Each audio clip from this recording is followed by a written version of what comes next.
Selamat siang, inilah headline pukul 12 waktu Indonesia Barat. Sejumlah anggota komunitas relawan Ahok berkumpul untuk mendeklarasikan dukungan kepada Basuki Cahayapurnama pada Pilkada 2017. Deklarasi berlangsung sejak pukul 11 siang dan Stelano memantau langsung di Taman Pandang Istana. Stella, selamat siang. Apa isi deklarasi kali ini? Ya Marvin, isi deklarasi kali ini adalah tentunya bagaimana upaya dan juga alasan-alasan mereka kenapa mendukung Gubernur Basuki Cahayapurnama untuk maju kembali dalam Pilkada DKI 2017. Dan suasananya di sini sudah seperti kalau kita ingat tahun 2012, pemilu di mana Jokowi Ahok maju sebagai gubernur dan wakil gubernur. Ini suasananya baru pemanasan ya ibu-ibu ya, bapak-bapak.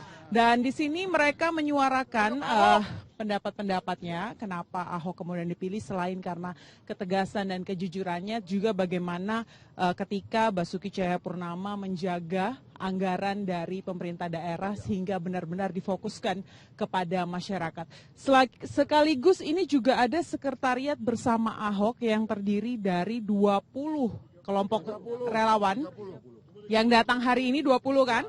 Ya, dan masih ada 10 kelompok relawan lain yang akan juga turut bergabung, tapi kita akan tanya satu pertanyaan saja. Ibu Sisri ini merupakan salah satu ketua kelompok relawan. Dari kelompok relawan apa Bu namanya? Kita Ahok. Kita Ahok. Oke, langkah selanjutnya apa? Setelah menyuarakan deklarasi ini, langkah teknisnya ke depan seperti apa? Akan berkoordinasi dengan kelompok relawan lain, ataukah sudah menghubungi dengan teman-teman Ahok yang mengumpulkan KTP, atau ada langkah strategis lain? Langkah strategi lainnya, kita siap menerima organ-organ relawan lain yang akan bergabung dalam sekber relawan Ahok ini. Siapapun mereka, yang penting dukung Pak Ahok, kita terima dulu, baru seleksi berikutnya. Dan boleh saya dengar kalau punya yel-yel atau apa dukungan terhadap Ahok yang mungkin nanti bisa mengajak juga pemirsa yang lain, apa alasan Bapak Ibu semua mendukung Basuki Cahayapurnama? Kita hanya punya satu yel-yel, yaitu dukung Ahok untuk Jakarta. Dukung Ahok untuk Jakarta.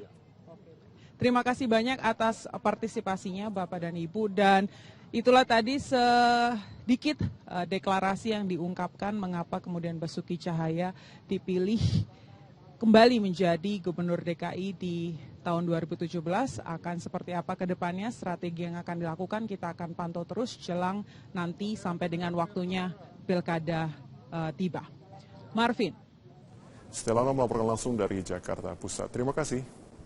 Sementara itu, Pemda DKI Jakarta menerima sebuah bus tingkat pariwisata dari perusahaan perbankan swasta. Pemberian bus pariwisata sebagai wujud pendukung pariwisata sekaligus peningkatan layanan transportasi publik. Basuki Cahayapurnama atau biasa disebut Ahok yang menerima langsung bus tingkat tersebut dari CEO bank swasta menyatakan penambahan bus pariwisata dari swasta akan diharapkan membantu para turis lokal dan mancanegara berkeliling kota Jakarta. Ahok menambahkan hingga akhir tahun akan ada 40 bus tambahan yang didatangkan dari Eropa dan juga Jerman. Bus tingkat hasil kerjasama dari pihak swasta seperti perusahaan perbankan dan lainnya sebagai bentuk memudahkan warga berwisata dan mengenal Jakarta secara gratis. Kita senang kita bisa dapat 40 bus sampai akhir tahun. Jadi kita harapkan nanti para turis lokal maupun luar masuk ke Jakarta, semua tempat wisata termasuk stasiun kereta itu akan dilewati oleh bus tingkat ini. Nanti juga kita lagi siapkan bisa masuk ke Tanah Abang juga. Anggota KPU Arief Budiman mengatakan pihaknya belum menetapkan peraturan Komisi Pemilihan Umum terkait cuti kampanye bagi para petahana dalam Pilkada 2017. Hal ini dikarenakan KPU masih menunggu konsultasi dengan DPR. Arief mengatakan peraturan KPU yang lama hanya mengatur tentang petahana peserta Pilkada yang melakukan kampanye harus cuti.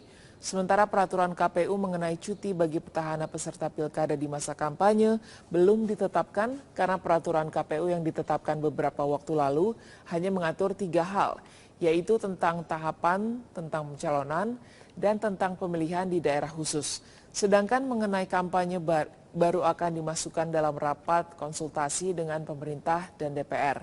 KPU sudah mengajukan draft PKPU ke DPR dan sedang menunggu konsultasi.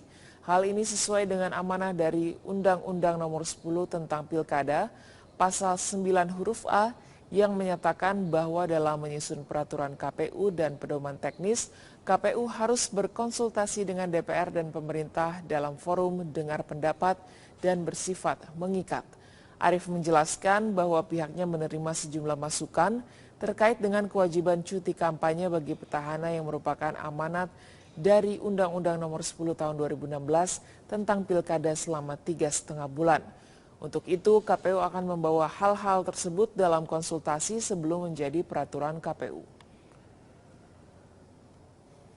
Peraturan KPU yang lama itu memang hanya mengatur kalau kamu melakukan kampanye maka kamu cuti, ya. Nah, sekarang bagaimana dengan peraturan KPU yang baru? Nah, peraturan KPU yang baru belum ditetapkan karena peraturan KPU yang kemarin ditetapkan hanya mengatur 3 hal. 1 tentang tahapan, 2 tentang pencalonan, 3 tentang pemilihan di daerah khusus. Nah, bagaimana dengan kampanye? Nah, yang kampanye ini akan kita masukkan nanti dalam rapat konsultasi dengan pemerintah dan DPR.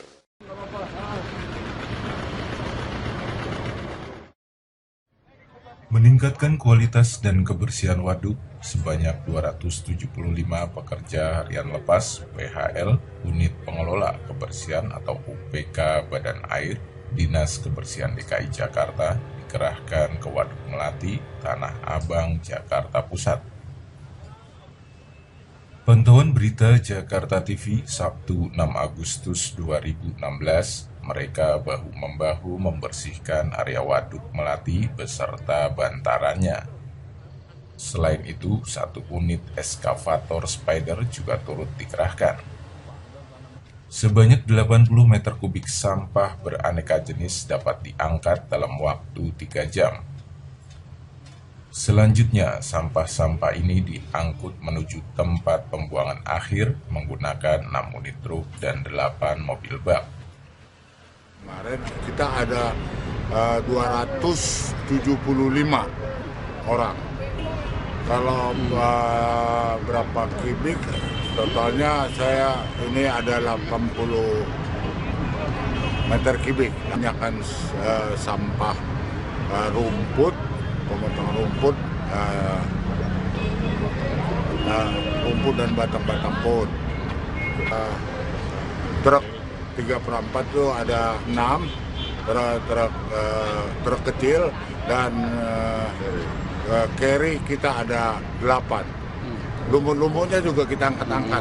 Kita ada kapal kecil, sebutnya palkah, itu diangkat. Nanggung akibatnya karena sampah itu bisa menimbulkan kalau saluran-saluran itu mampet atau sampah itu banyak, kalau misalnya hujan atau air cukup tinggi bisa mengakibatkan banjir. Ya, paling tidak sampah itu, kebersihan itu adalah tanggung jawab kita bersama. Dari Jakarta Pusat, Adi Alfian memberitakan. Progres pengerukan Kali Sentiong Paru sepanjang 1 km di Jalan Pesanggerahan Raya, Kelurahan Sunter Agung, Kecamatan Tanjung Priuk sudah mencapai 70%. Dari data yang diterima Berita Jakarta TV, Jumat 5 Agustus 2016, pengerukan Kali Sentiong Paru telah dikerjakan sejak Mei 2016 lalu dan direncanakan rampung Agustus ini. Progres pengerukan sudah mencapai 70%, di mana target pengerukan sudah mencapai 500 meter dengan kedalaman 5 meter. Dari pengerukan ini, sebanyak 350 kubik lumpur sudah terangkut dan dibuang ke tempat pembuangan di Jalan Prihatin in Kopal. Di Kali Sentiong Paru saat ini sedang mengerjakan pengerukan kali panjang kurang lebih 1 kilo, kedalaman 5 meter. Saat ini hampir 70%. Terjadi dimulai sejak tanggal 25 Mei 2016. Dan targetnya Agustus Agustus tanggal 25 Agustus. Jadi sudah berapa kubik lumpur Pak yang terangkut? Untuk saat ini yang terangkut hampir 350 kubik. Dari Jakarta Utara, Agung Supriyanto memberitakan.